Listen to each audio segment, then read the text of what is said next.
Hi, so this book is called Sylvester's Letter. I'm actually doing a story time tomorrow on mail and letters and pigeons and all of that great stuff tomorrow, and I was considering adding this. I'm a big fan of the blog Jayberry, and they have been giving me a lot of inspiration for how I want to do my blog and website and everything, but when I first started doing Storytime, I remembered that I had read their introduction to Storytime. I was so worried about doing Storytime, and they had told me that one of the great ways to actually do Storytime is to let the kids tell the story from the illustrations, and that's what I feel this book could really do a great job with. So the illustrations are gorgeous for this book. So this book, I'm just going to flip through just so you can get a sense of the book.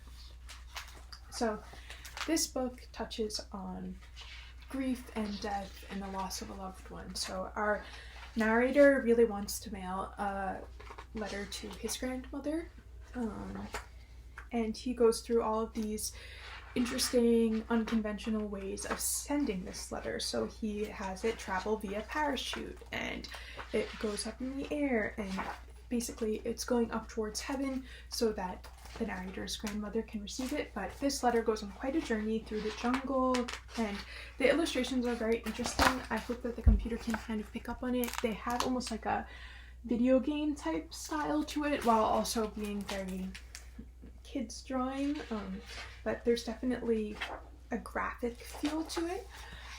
So we see the process of him brainstorming how he wants to decorate these letters, and he's definitely putting a lot of thought into it. And here are some of the pages where I imagine the kids taking the opportunity to tell their own story. We have a couple of pages with just no words on it whatsoever. So again, he's just going through the journey of delivering this letter, of sending it up so that his grandmother can receive it. And then here we have these pages, which are really interesting. So you can actually flip them open, and it's really gorgeous illustrations. The details are incredible, and it almost has a little bit of like a Where's Waldo, I Spy look to it, but this kind of contrast with just the eyes is definitely noticeable and beautiful. But again, we have these pages with no words, just us getting a sense of the journey that this letter is taking and the love that this letter is filled with. So here,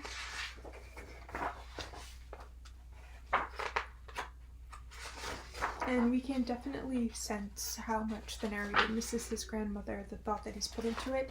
Here we have an illustration of the grandmother when she was younger.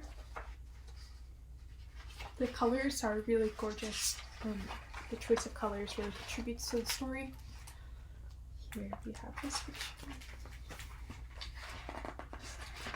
And I just want to read to you this little blurb here. So it says, "I wonder where you are now, and if you could see me and Mom making your favorite chocolate cake on your birthday. I wrote your name in a blue icing, and of course we ate it a la mode." And again, it has a kind of video game illustration style to it.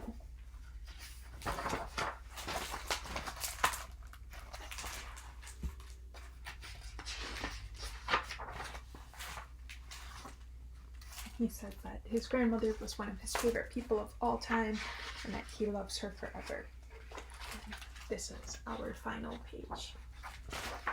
So yeah, it's definitely a sweet book. You can definitely sense the love that he has for his grandmother, the sense of grief that he's going through, the ways that he's looking to remember her and celebrate her life. But I'm not totally sure if I would incorporate this into a story time, just because I could see the story kind of getting lost a bit.